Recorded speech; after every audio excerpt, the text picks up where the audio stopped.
สวัสดีค่ะดิฉันเป็นมะเร็งเต้านมระยะที่3นะคะเพื่อที่จะมาเล่าประสบการณ์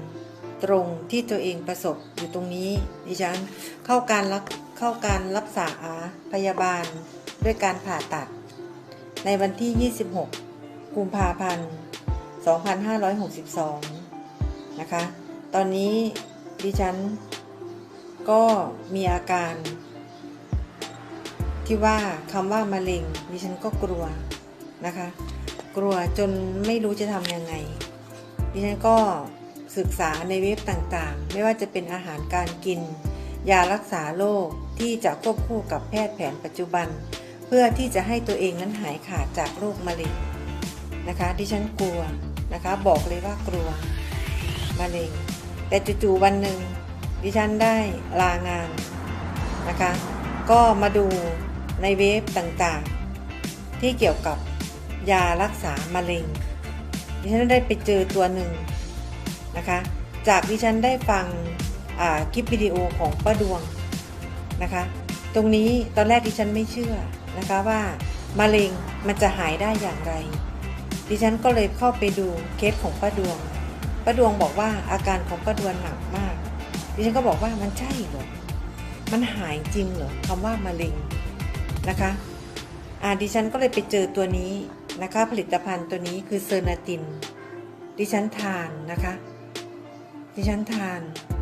ด้วยประสบการณ์ตรงๆเพื่อความกลัวดิฉันทานไปแล้วชุดที่1ร่างกายดิฉันฟื้นฟูได้เร็วมากจากที่เคยอ่อนเพลียอ่อนล้าหมดแรงนะคะดิฉันได้ทานไปชุดที่1นะคะชุดที่1ดิฉันทานรู้สึกว่าร่างกายดีมากดิฉันเลยสั่งชุดที่2นะคะมาทาน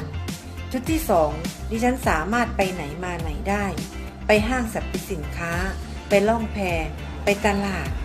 ขับมอเตอร์ไซค์ได้ขับรถยนต์ได้ไปทำงานได้เห็นไหมคะดิฉันแปลกใจมากดิฉันหมดชุดที่2ดิฉันสั่งชุดที่3นะคะตอนนี้ดิฉันยังทานอยู่ในชุดที่3บอกเลยว่าสินค้าตัวนี้ดิฉันได้ทานแล้วนะคะก็เลยจะมาบอกเล่าประสบการณ์ให้ฟังว่ามันดีจริงๆไม่ใช่ทำมาจากผลิตภัณฑ์อย่างอื่นคือทำมาจากเกสรดอกไม้นะคะตัวนี้ทำมาจากเกสรดอกไม้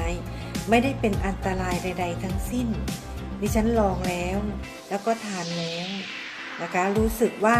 ตัวเองดีขึ้นเลยมาเล่าประสบการณ์ให้กับผู้ที่ป่วยเป็นโรคมะเร็งฟังนะคะไม่ว่าจะเป็นมะเร็งชนิดไหนก็ตามระยะที่1 2 3แม้กระทั่งระยะที่4